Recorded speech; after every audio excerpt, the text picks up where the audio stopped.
Junet, pemuda berusia 20 tahun ini terpaksa harus dirawat di RSUD Lahat. Ia harus menjalani perawatan medis setelah babak belur dihakimi massa yang menangkap pelaku saat berada di semak-semak bersama 3 ekor kambing yang sudah mati. Warga yang tersulut emosi langsung menghakimi pelaku tanpa ampun. Setelah babak belur dihakimi massa, barulah pelaku berikut barang bukti 3 ekor kambing diserahkan ke Mapolsek Merapi Barat. Kapolsek Merapi Barat AKP Sofyan Ardeni mengatakan, setelah mendapat laporan dari warga, pihaknya langsung membawa pelaku ke puskesmas dan dirujuk ke RSUD Lahat untuk mendapat perawatan.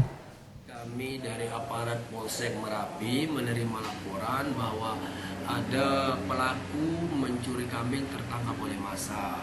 Langsung diambil ke sana, didatangi ke TKP. Setelah didatangi ke sana diamankan 1 orang tersangka, terus berikut 1 kambing yang meninggal dunia.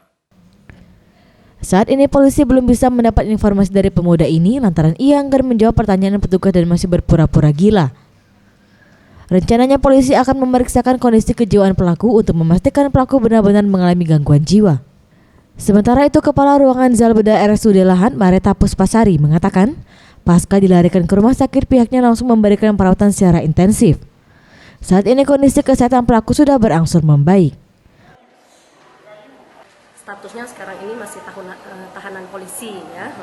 Kemudian perawatan kita secara maksimal sudah kita berikan walaupun dia statusnya masih tahanan polisi. Jadi walaupun itu tidak punya keluarga, walaupun itu statusnya juga tidak kita tahu seperti tahanan polisi, tapi perawatan di sini harus maksimal seperti itu. Dari Kabupaten Lahat, Zulfikri, Sriwijaya TV.